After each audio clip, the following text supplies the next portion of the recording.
YouTube ప్రేక్షకులకు నమస్కారం. దయచేసి ఈ యొక్క వీడియోను లైక్ చేయండి. ఖచ్చితంగా ఈ యొక్క సబ్జెక్ట్ గురించి మీరు కామెంట్ చేయండి. మీరు లైక్ కామెంట్ ఈ రెండు చేస్తే మన ఛానల్ కొన్ని వేల మంది పోయే అవకాశాలు ఉంటాయి. అలాగే మన మీద ఉన్న స్ట్రైక్ పోవాలంటే కూడా మీరు లైక్ కామెంట్ చేయండి. అలాగే వీలుంటే 10 మందికి షేర్ చేయండి. అలాగే సబ్స్క్రైబ్ చేయని వాళ్ళు మన ఛానల్ను దయచేసి సబ్స్క్రైబ్ చేయండి.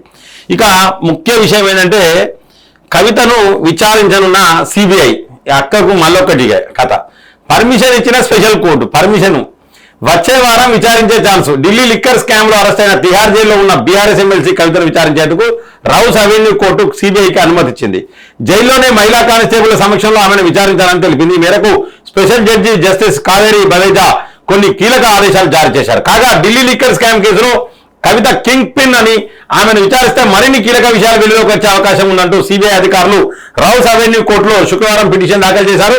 తమ కస్టడీకి అనుమతి ఇవ్వాలని కోరారు. 4వ పేజీలు ఉన్నది. ఇప్పటికే ఈ కేసులో ఏడాది కింద కవితను విచారించామని మరికొంత సమాచారం కోసం ఆమెకు నోటీసులు ఇచ్చామని పిటిషన్లో పేర్కొన్నారు.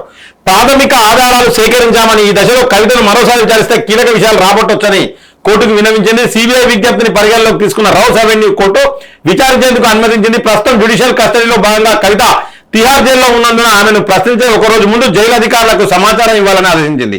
ఎంక్వైరీ చేసే టైంలో మహిళా కానిస్టేబుల్ ఉండాలని షరతులు విధించింది. అలాగే విచారణలో అన్ని నిబంధనలు పాటించాలని ఆదేశించింది. ఆమె స్టేట్మెంట్ను రికార్డ్ చేయాలని సూచించింది.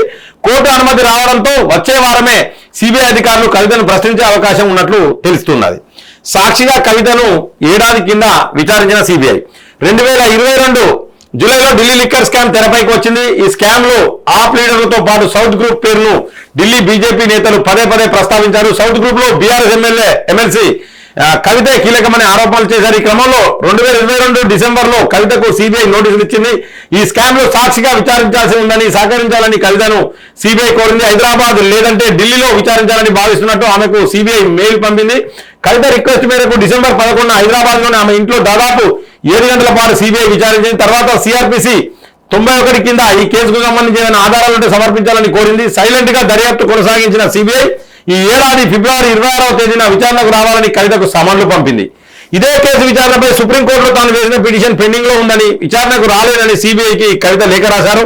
ఇదిలా ఉండగానే ఈడీ కూడా కవితను నిందితురాలు కింద విచారణకు హాజరు కావాలని నోటీసులు పంపింది. వీటిని కూడా కవిత తిరస్కరించారు. మార్చి 15న కవిత దాఖలు చేసిన పిటిషన్ సుప్రీంకోర్టు ముందు విచారణకు వచ్చిన రోజు మధ్యాహ్నమే హైదరాబాద్ లోని ఆమె నివాసంలో ఈడీ సోదాలు చేసింది.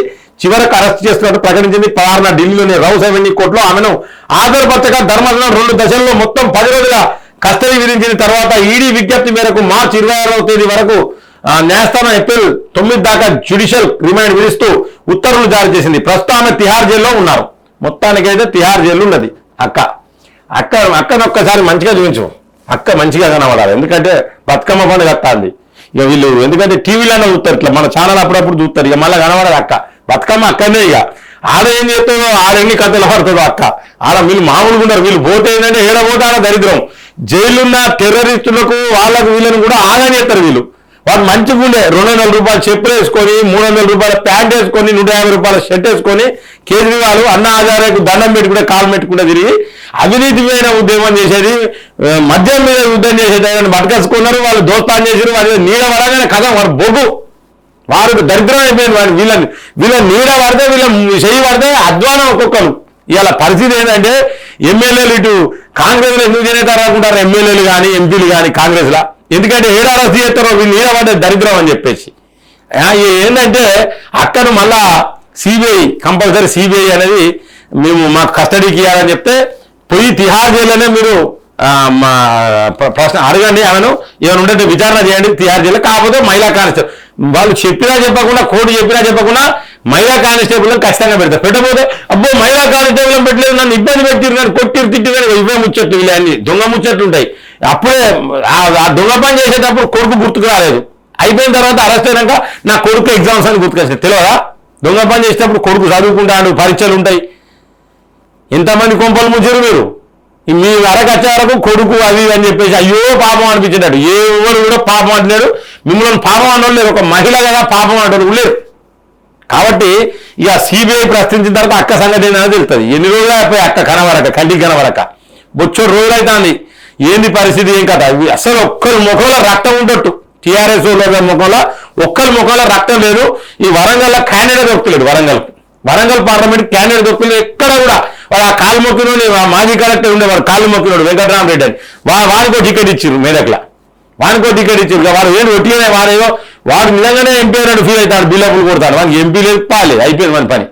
ఎందుకు అనవసరంగా వాడు వాడిని వీడిని కొట్టి సంపాదించిన ఇంకా పోగొట్టుకుంటాడు. ఇప్పుడు ఎలక్షన్ పోగొట్టుకుంటాడు మేదక్ల. కాబట్టి ప్రజలారా క్లియర్గా మీరు దీని గురించి కామెంట్ చేయండి. ఖచ్చితంగా సిబిఐ కూడా కొన్ని సాక్ష్యాలు, కొన్ని ఆధారాలు రాబడుతుంది, కొన్ని విషయాలు ఈ యొక్క కవిత కించలు రాబడుతుంది. సిబిఐ ఎంక్వైరీ అంటే మామూలు ఉండదు. ఒకప్పుడు సాక్షిగా విచారించారు, ఇప్పుడు అక్యూజ్డ్ ఈమె ఏంటంటే ఇప్పుడు ఈమెను అక్యూజ్డ్గా ఇప్పుడు విచారిస్తారు. కాబట్టి ఇప్పుడు ఈసారి విచారించేది వేరేలాగా ఉంటుంది. కాబట్టి ఇంకా దీని వెనుక చాలా మంది ఉన్నారు. సో చాలా మంది ఉన్నారు, అందరిని పంపుతారు. ఏ ఒక్కరిని కూడా ఈ యొక్క కేంద్రం కానీ, ఈ ఈడీ కానీ, సిబిఐ కానీ ఏ ఒక్కరిని వదిలిపెట్టారు. ఖచ్చితంగా వీళ్ళను కంపల్సరీ వీళ్ళ పైన పూర్తి స్థాయిలో చర్యలు తీసుకుంటారు. ఎక్కడెక్కడైతే డబ్బులు మేసిరో అవన్నీ తిరిగి ప్రజలకు అప్పచెప్పేదాకా ఈడీ నిద్రపోదు, సిబిఐ నిద్రపోదు, ఇప్పుడున్న కేంద్ర ప్రభుత్వం నరేంద్ర మోడీ అసలే నిద్రపోడు. ఖచ్చితంగా ఇటువంటి ఏ పేద లెక్క కాదు. కేంద్రంలో అనుకుంటారు కాదు, మాయమలే పడతాను. నియోజకవర్గం ఇంతమంది మీరు జైలుకు మీకంటే మించిన వాళ్ళు ముఖ్యమంత్రి వాయారు, డిప్యూటీ సీఎం అంతకంటే తోప. కాబట్టి చాలా మంది వేరు, నువ్వు ఎవరు ఆళ్ళని కొడతా చెప్తాను, నడి చౌరస్తాలో కొడతా చెప్తానండి, పోయి జైలు కూర్చుంటి ఎలక్షన్లో లేకపోయా అరవే నేను నడి చౌరస్తాలా ఏం డైలాగులు పెట్టినావు అక్క, నువ్వు నీ డైలాగులు పాడుగాను ఎందుకు ధర్మపురాణం ఎందుకు నీకు పోలికనా? నువ్వు ఓటివి లిక్కర్ స్కాములు ఆ స్కాములు చేసుకుంటా నువ్వు ఆయన ప్రజల ఎంబర్ ఆయన ఉండే. అందుకనే ఈ డ్రామా కంపెనీ అనేది ఆపాలి. వీళ్ళ డ్రామా మొత్తం అయిపోయింది, ఇక వీళ్ళ సినిమా మొత్తం అయిపోయింది. ఇప్పటికీ ట్రైలర్ మాత్రమే చూసిరు వీళ్ళు. ఇక అసలు సినిమా ముందు ఉంటుంది. కాంగ్రెస్ ఏం చేయకుండా భారతీయ జనతా పార్టీ మాత్రం ఊకోదు, కంపల్సరీ ఖచ్చితంగా చర్యలు తీసుకుంటుంది. దయచేసి ప్రతి ఒక్కరు కూడా ఈ యొక్క వీడియో గురించి స్పందించండి. Thank you so much.